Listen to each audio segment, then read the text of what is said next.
नमस्कार। बड़ी बहस छत्तीसगढ़ में आपका स्वागत है। आपके साथ मैं हूं विवेक पांडे। छत्तीसगढ़ विधानसभा में बजट सत्र की चर्चा के दौरान जब अवैध रेत उत्खनन और परिवहन का मामला गूंजा तो सत्ता पक्ष और विपक्ष के विधायक अवैध रेत उत्खनन और परिवहन को लेकर सरकार को घेरते हुए नजर आए। सरकार की ओर से भी रेत माफियाओं पर लगाम लगाने के लिए कार्रवाई की बात की गई। दरअसल विपक्ष की विधायक शेषराज हरवंश ने मुद्दा उठाते हुए अवैध रेत उत्खनन की जानकारी मांगी। अवैध रेत उत्खनन को लेकर बीजेपी विधायक धर्मजीत सिंह ने सदन में सरकार को एक बड़ी चुनौती देते हुए कहा कि अगर अभी 200 पोकलेन नदी में नहीं होंगे तो मैं विधानसभा से इस्तीफा दे दूंगा। पूर्ववर्ती सरकार ने रेत का बड़ा खेल खेला। पूर्व की तरह पंचायत को देने की जरूरत है। 15 दिनों तक लगातार कार्रवाई करने की जरूरत है। जुर्माने के प्रावधान से कुछ फर्क नहीं पड़ने वाला। अब इस पर वित्त मंत्री ओपी चौधरी ने आगामी 15 दिनों तक रोज कड़ी कार्रवाई के निर्देश दे दिए। सत्ता पक्ष के विधायक रिकेश सेन ने सरगुजा संभाग में रेत उत्खनन और परिवहन का मुद्दा उठाया। रिकेश सेन ने कहा कि खनिज में बड़ा भ्रष्टाचार हुआ, अवैध बिक्री हुई, इसमें जांच करानी चाहिए। जो खनिज जब्त किए गए वो कहा गया। वित्त मंत्री ने बताया कि खनिज उसे ही दिया जाता है जिससे पेनल्टी ली जाती है। जब तक पेनल्टी नहीं ली जाती उन्हें छोड़ा जाता है, ऐसा उन्होंने सदन में कहा। ये सदन की बातें बता रहे हैं हम आपको। अब इस पर विधायक रिकेश सेन ने कहा कि कार्रवाई कर कड़ा संदेश देंगे, अधिकारियों पर कार्रवाई होगी। इस दौरान वित्त मंत्री ओपी चौधरी ने सदन में घोषणा कर दी कि प्रधानमंत्री आवास के लिए हम मुफ्त में रेत उपलब्ध कराएंगे। उन्होंने कहा कि ग्राम पंचायत को प्रधानमंत्री आवास योजना के लिए निःशुल्क रेत उपलब्ध कराई जाएगी। पीएम आवास या पंचायत स्तर पर भवन के लिए रेत निकालने पर कोई शुल्क नहीं लेंगे। सरकार ने राज्य में 18 लाख प्रधानमंत्री आवास को अनुमति दी है। हितग्राहियों को सीधा लाभ भी मिलेगा। वित्त मंत्री ने सदन में कहा कि रामानुजगंज, बलरामपुर और सूरजपुर में अवैध खनन में बड़ी अनियमितता पाई गई है। 652 प्रकरण दर्ज कर अलग अलग कार्रवाई की गई। 15 दिन के अंदर ताबड़तोड़ कार्रवाई की जाएगी।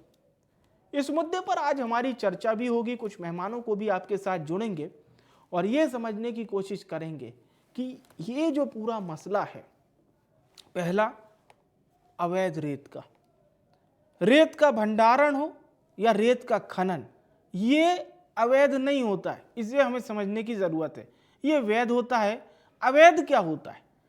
अगर रेत खनन वैध है तो फिर अवैध क्या है? अवैध का अर्थ ये है कि आपने अपनी रॉयल्टी के हिसाब से उतना खनन नहीं किया जितना सरकारी मानकों में लिखा था। आप अवैध खनन करते चले गए। उदाहरण के तौर पर अगर एक दिन में आपको, एक उदाहरण में आपको प्रस्तुत कर रहा हूं कि 10 घन मीटर रेत खनन की अनुमति मिली और आप 15 कर रहे हैं, 20 कर रहे हैं, तो ये आप गैर कानूनी काम कर रहे हैं। या आप बिना किसी परमिट के अवैध उत्खनन करते पाए जाते हैं तो आपकी गिरफ्तारी हो सकती है। आपके द्वारा मशीन को सीज भी किया जा सकता है, यानी कि राजसात किया जा सकता है, जब्त किया जा सकता है। ये सरकारी मानक बताते हैं। तो ये बात हुई वैध खनन और अवैध खनन की, जिसे समझना हमें बेहद जरूरी है। और इस वक्त हमारे साथ 2 वरिष्ठ मेहमान जुड़ चुके हैं। लक्ष्मी वर्मा जी, प्रवक्ता भारतीय जनता पार्टी, बहुत स्वागत है। अभय नारायण राय जी हमारे साथ जुड़ चुके हैं, प्रवक्ता कांग्रेस पार्टी, बहुत स्वागत है आप दोनों मेहमानों का। मैं चर्चा की शुरुआत अभय नारायण जी आपसे करना चाहूँगा। आज 11वां दिन सदन की कार्यवाही का, और मैं तो जब से सदन की कार्यवाही देख रहा हूँ ये बदस्तूर इस तरह से चल पड़ा है कि सत्ता पक्ष के ही विधायक सवाल करते हैं और फिर उसका जवाब मंत्री जी देते हैं या माननीय मुख्यमंत्री जी देते हैं। फिर उसमें सवाल किया जाता है जैसे पूर्व के समय में आपने जो पॉलिसी लाई थी तो वो सही नहीं थी, फिर सरकार कहती है कि उस पॉलिसी को ही हम रद्द कर देंगे और जो पूर्व के समय में भ्रष्टाचार हुआ है उसकी जांच कराएंगे। यानी ऐसा लगभग हर विभाग में सुनने को मिला है सदन की कार्यवाही पहले दिन से जो लोग देख रहे होंगे, खासतौर से वो इस बात को अच्छे से समझ रहे होंगे।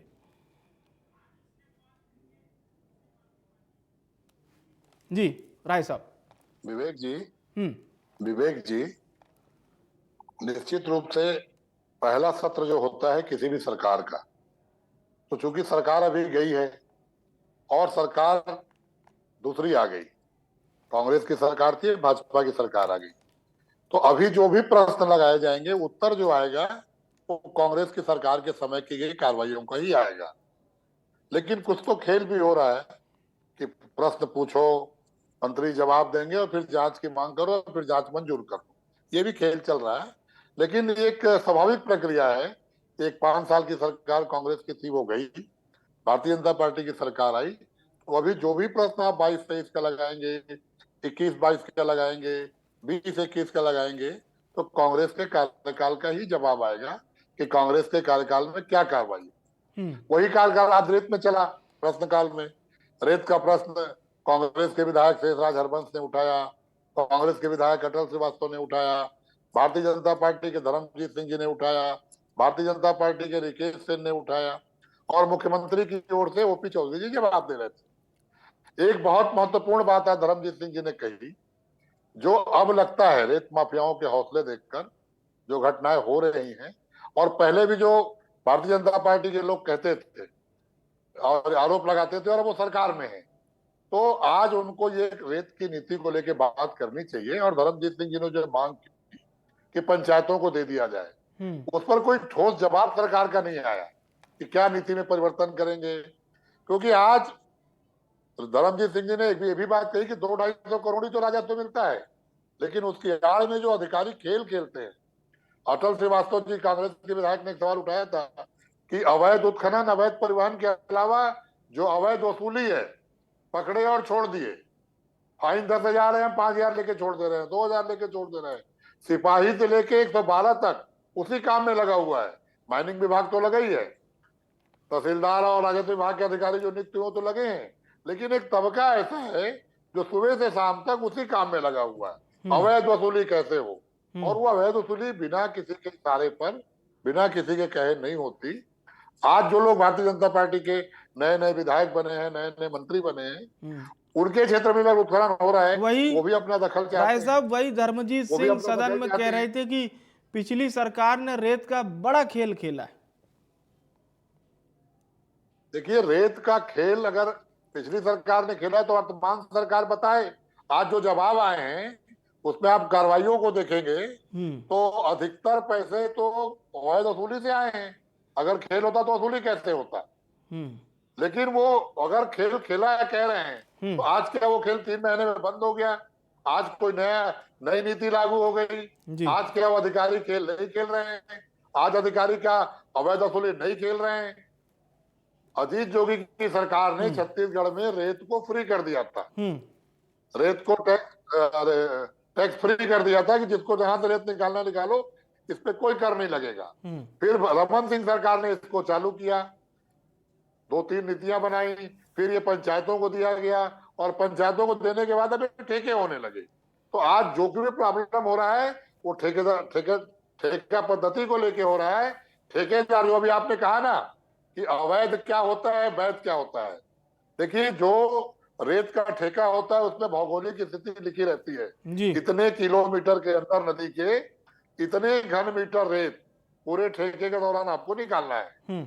यदि उस इलाके के बाहर भी रेत निकाली गई तो अवैध है, और उस घन मीटर से ज्यादा भी निकाली गई तो अवैध है। और मशीन का उपयोग नहीं करना है, नदी को छलनी नहीं करना है। लेकिन आज की स्थिति यह है कि सारे के सारे ठेकेदार पहले पोकलैंड उतारते हैं, एग्रीमेंट बाद में लाते हैं, और जो अवैध उत्खनन कर रहे हैं, ठीक है, जिनके पास ठेका नहीं है, वो भी पोकलैंड उतार रहे हैं। लक्ष्मी जी से जवाब लेते हैं। मुझे बिल्कुल भी उनकी वॉइस सुनाई नहीं दिए है, एक भी शब्द क्या कहा है अभय नारायण जी ने वो बिल्कुल नहीं सुनाई दे रहा है। आपका सेटिंग सही नहीं है। जवाब देने थोड़ा अगर आप लक्ष्मी जी पहले हमें बता रही थी, मैं बिल्कुल इसको सही करवा देता। मैं पहले सही बोल रही हूँ, मैं आवाज में कह रही हूँ। चलिए, मैं चाहूंगा मैं हमारी टेक्निकल टीम से कि अभय नारायण जी की जो आवाज़ है वो लक्ष्मी जी तक भी पहुंचे, उसको ज़रा सेटिंग को दुरुस्त कर लें।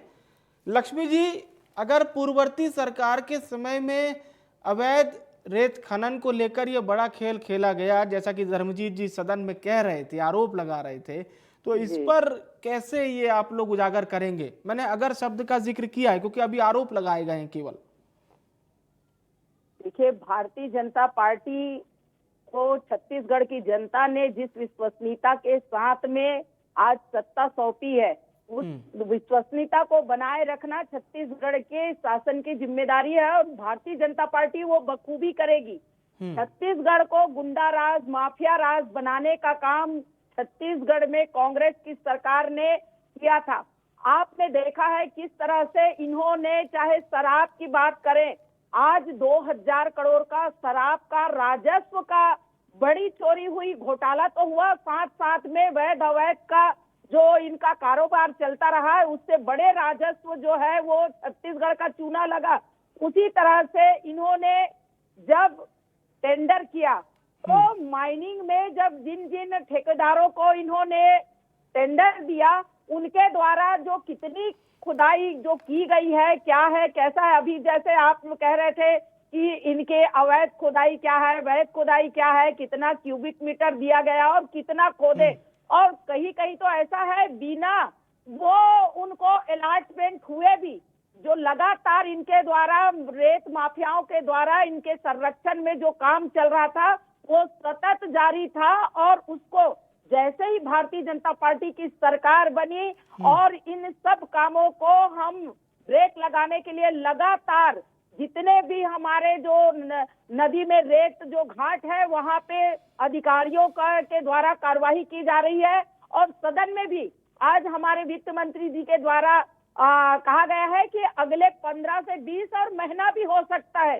जब तक के ये अवैध कारोबार पर रोक नहीं लगेगा, भारतीय जनता पार्टी की सरकार जो है नित्य आवश्यक कार्रवाई करेगी।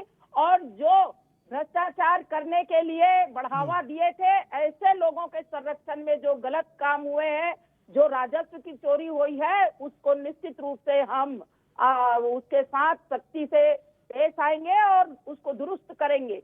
अभी देखिए, आप लगातार आप देख रहे हैं समाचार के माध्यम से भी आप लोग ही दिखा रहे हैं कि प्रत्येक जगह हमारे जो माइनिंग विभाग के द्वारा रेड मारे जा रहे हैं और अवैध उत्खनन के जो मामले आ रहे हैं उसके ऊपर कार्रवाई भी की जा रही है।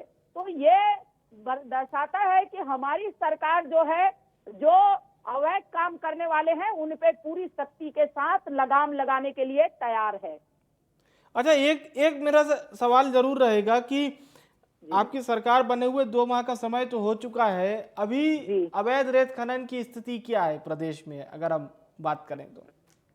देखिए, निश्चित रूप से जो कारोबार चल रहा था वो सोच रहे थे कि हमारा ये कारोबार ऐसे ही चलता रहेगा, लेकिन मैंने पहले भी कहा है और फिर से पुनः आपके इस प्रतिष्ठित चैनल के माध्यम से आगाह कर देना चाहती हूँ, जो माफिया यहाँ पे पनपे और पले बढ़े हैं वो अब जो है चेत जाएं। ये भारतीय जनता पार्टी की सरकार है, सख्ती से जो अवैध कारोबार हो रहा है उसके खिलाफ कार्रवाई करेगी। ठीक है, ठीक है।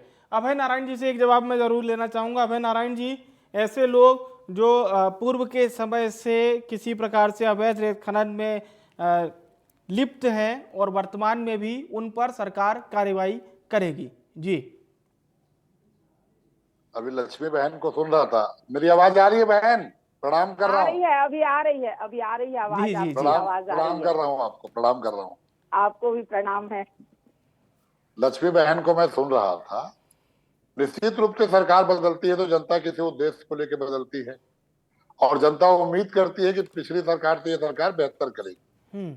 और अभी जो कुछ प्रश्न आज आया और जो कार्रवाइयां की गई हैं, जो ओपी चौधरी जी आज खनिज मंत्री की ओर से पढ़ रहे थे, उस प्रश्न और उत्तर का उत्तर दे रहे थे, वो तो वही बता रहे थे ना जो हमने कार्रवाइयां की हैं।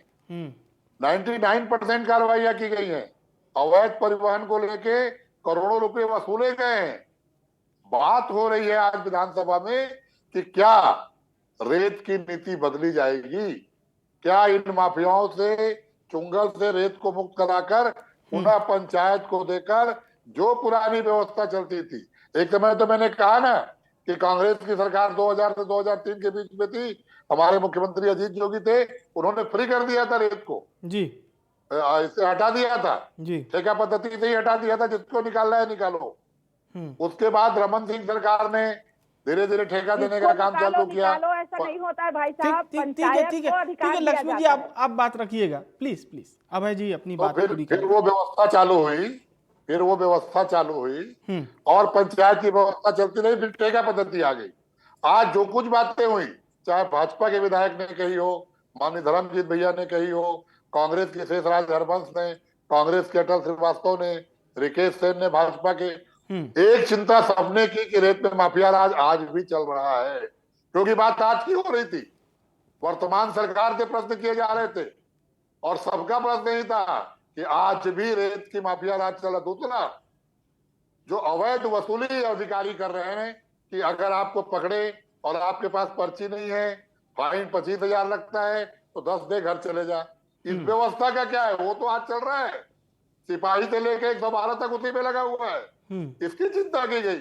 मैं तो समर्थन कर रहा हूं धर्मजीत के बात का कि रेत की नीति पर इस सरकार को विचार करना चाहिए, माफिया को लगाम देना चाहिए और रेत पुनः पंचायतों को दे दिया जाए, ऐसा हम भी मान रहे हैं। लेकिन सवाल यह है कि 5 साल की बात कर रहे हैं आप, वहां तक तो ठीक है, 5 साल में कि 3 महीने में माफियागिरी, कि 3 महीने में वसूली, 3 महीने में निरंकुश अधिकारी, 3 महीने में विधायक जाके वहां पे कह रहे हैं कि हमारा कहाँ है। भारतीय जनता पार्टी इस बात का पहला जांच कर ले कि आज जनप्रतिनिधि भी है ना, वो फिर रेत के खेल में लग गए हैं, उनके जनप्रतिनिधि लग गए हैं। ये बातें धीरे धीरे सामने आएंगी और विधानसभा में कोई चीज उठी है तो आज की सरकार के समय के लिए उठी है कि 3 महीने का हिसाब किताब मांगा जा रहा है कि 3 महीने में जिन बड़ी बड़ी बातों को आपने कहा था, जिन बातों को जनता को आपने भ्रमित किया था, उनका फैसला तो करिए। अगर मुझे मकान बनाना है तो 17,000 से 30,000 रुपया हाईवा रेट मिल रही है आज, मुझे ट्रैक्टर में चाहिए तो 4,000 रुपया से लेकर 7,000 रुपया की रेट मिल रही है।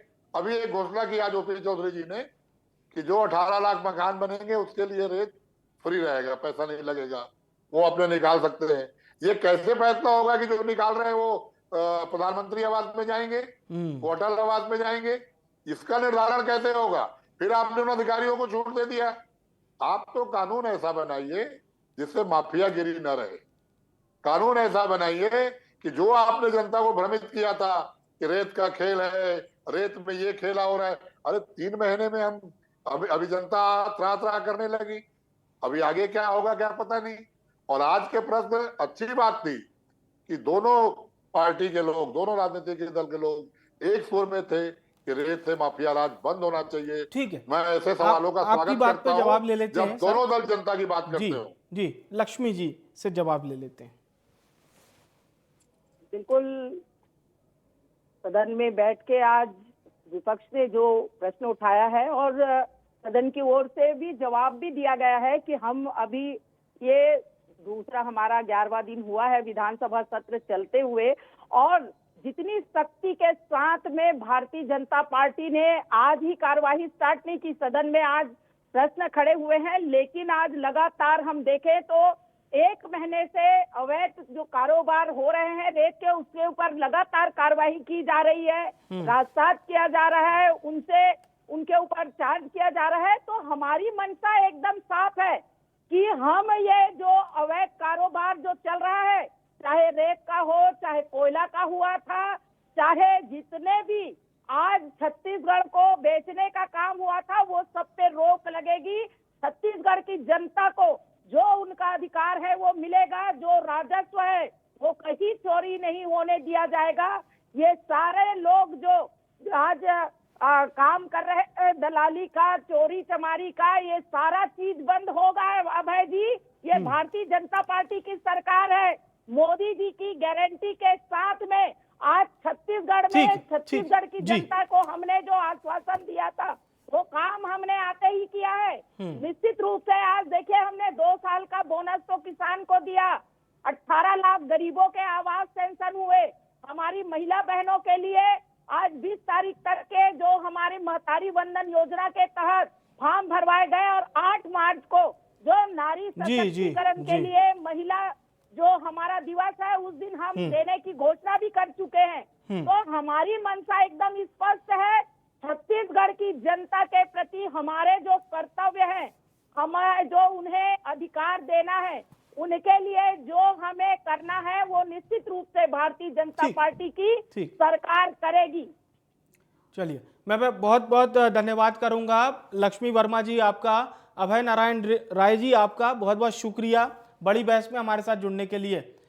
रेत के अवैध उत्खनन पर आज सदन में जिस प्रकार की चर्चा देखने को मिली उस पर हम कर रहे थे बड़ी बहस की चर्चा। आप रेत का अवैध उत्खनन पर आ जाइए। जब शहरीकरण बढ़ा और शहर में ज़्यादा नए भवन बनने लगे तो रेत की मांग मार्केट में ज़्यादा हुई। अब सरकार के पास एक सीमित दायरा है जिसके तहत वो वन विभाग एवं राजस्व विभाग के तहत रेत को, जिस प्रकार से रेत का खनन होता है, इसके लिए टेंडर जारी करती है। ये पूरी प्रक्रिया पारदर्शिता के तहत होती है। यहाँ तक सब कुछ ठीक है, लेकिन अब अवैध पे आइए। ये तो वैध की बात हो गई, बात तो अवैध की हो रही थी। अवैध रेत खनन आखिर क्या है? अवैध रेत खनन का मतलब यह है कि पहली बात, आपके पास जितनी पात्रता थी उससे ज्यादा खनन कर लिया। आपके पास पात्रता नहीं थी तब आपने खनन कर लिया। राजस्व विभाग को, वन विभाग को चूना लगा दिया। सरकार को 0% राजस्व की आपने सरकार को बिल्कुल राजस्व नहीं मिल पाया। यानी कि पूरी तरह से हम देखें तो सरकारी खजाने को चपत लगाते हुए जो रेत का खनन होता है ये आता है अवैध की दृष्टि में। बहुत बहस सदन में हुई है, बड़ा फैसला सरकार क्या लेगी इसका इंतजार सभी को रहेगा। बड़ी बहस में फिलहाल के लिए इतना ही।